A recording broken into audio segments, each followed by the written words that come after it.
The number one proof that the Earth is flat, the number one proof is it looks flat and you don't feel rotation. It looks flat and it feels flat. Now, obviously, if something else came along and said otherwise, then that wouldn't be proof. But because there isn't, because the pictures are fake, because your boats don't go over the horizon, they don't go over the curvature of the horizon, you don't observe that. That's just not true. You don't see them sink over the curvature of the horizon. You don't use the Coriolis effect.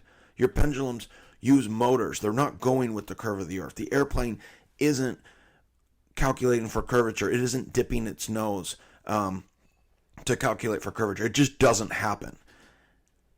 Because those things aren't true, and because there isn't any proof that the Earth is a globe, then therefore the number one proof is you do experience a flat plane of existence. You do experience land out of water, and that water is two-dimensional. That water is our plane, and then our third-dimensional land lives on this water that is flat and stationary and fixed, and the sun and the moon and the stars rotate around us. Now that is what we observe, and that is the proof of flat Earth. Water always finding its level. It's what we observe. Sea level, the sea shelf. It's just out of the waters come this land.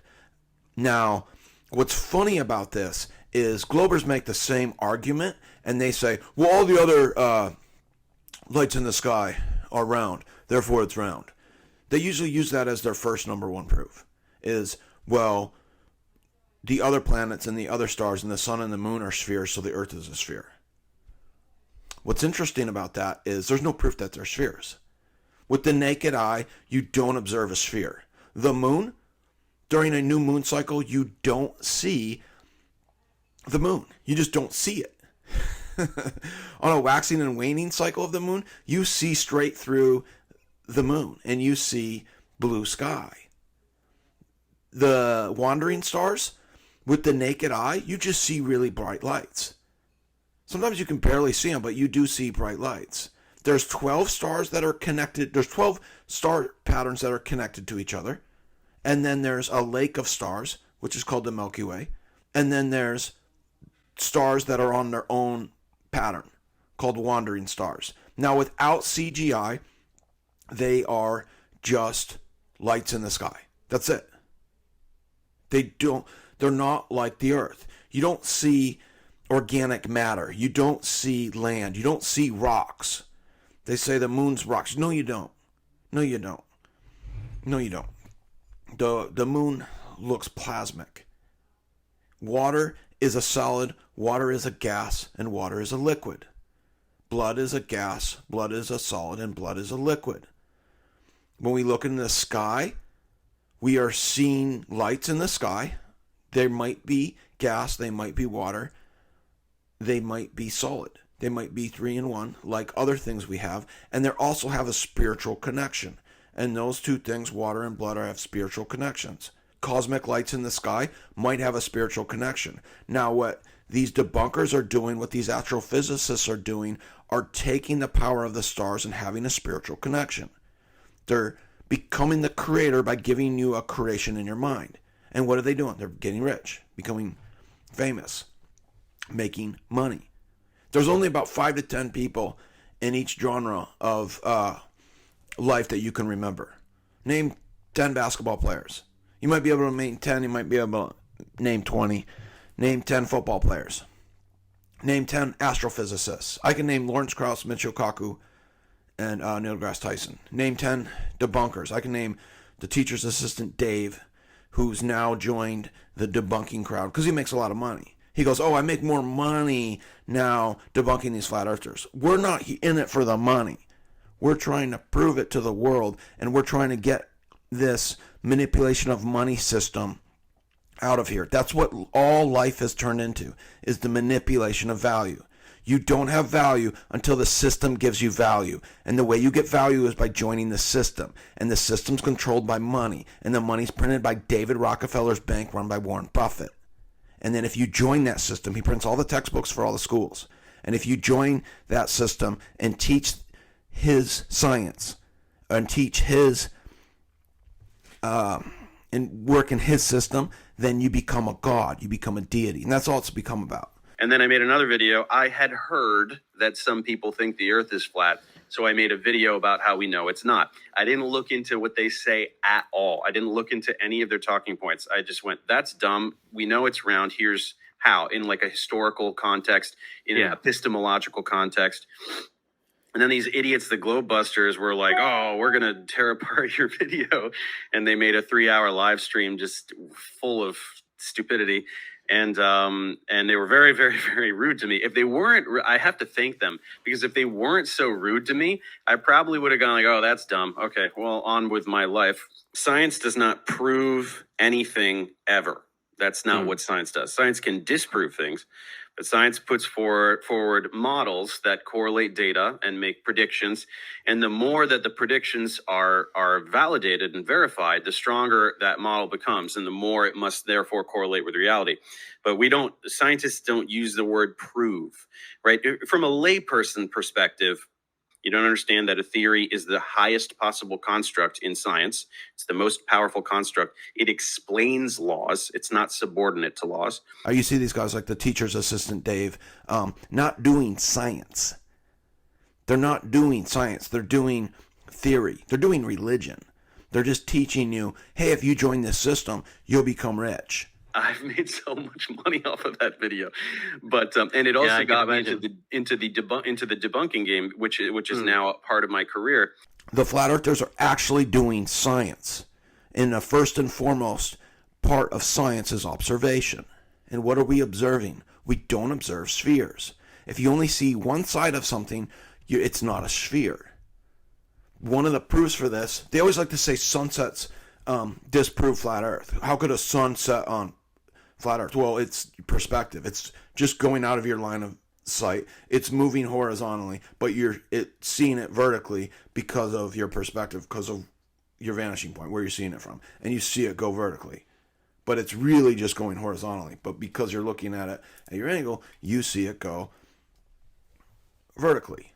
Now, on a tilt that's spinning, and then the sun's spinning, if you look at a globe and you look at North America and South America, why doesn't the sun set at the same time on each side of the globe?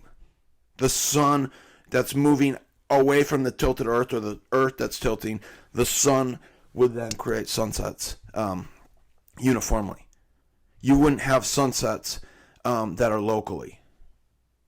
In America, we have East Coast time, Mountain time, and then Pacific time.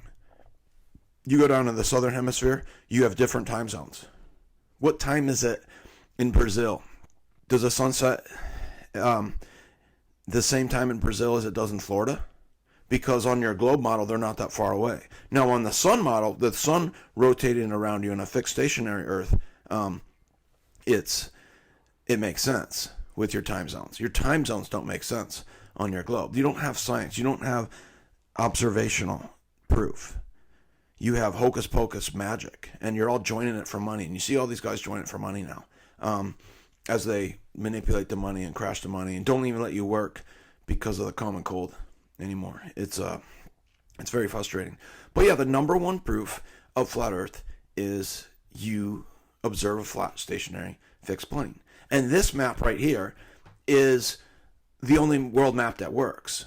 They'll say this is a projection of the globe, but that's just a spin. That's just the way they sell the lie. They stole the map in 1492, and then by turning it into a globe. And then in 1892, a flat earther patented the map. Now, they made him say it's a projection of the globe, and they made him say he was just straightening the meridian lines out.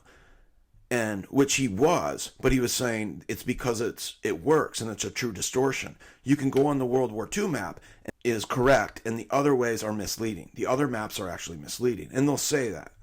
Now, the debunkers will just not understand the science. The scientists know that anything that can work on a ball can work on a plane. The Lawrence Krauses and the Michio Kakus and the Neil deGrasse Tysons go, yeah, they're actually not stupid, and these flat earthers, they're actually smart people. They know what they're doing. Now, they won't say that publicly, because publicly they got to sell the lie.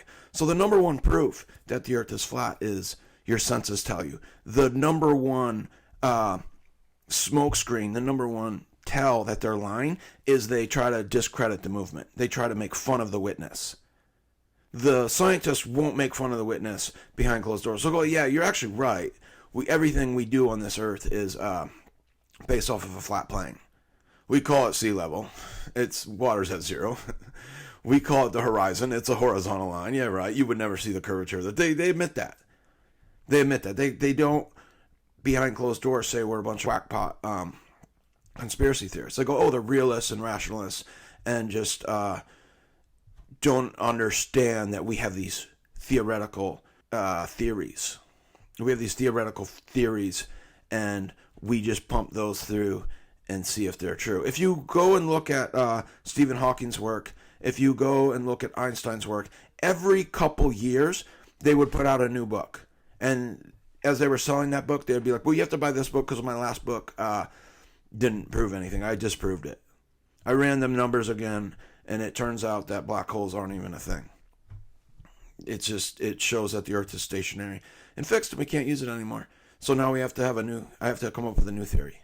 Stephen Hawking did it like every other year. Every other year he would come out and be like, yeah, it turns out black holes aren't even real.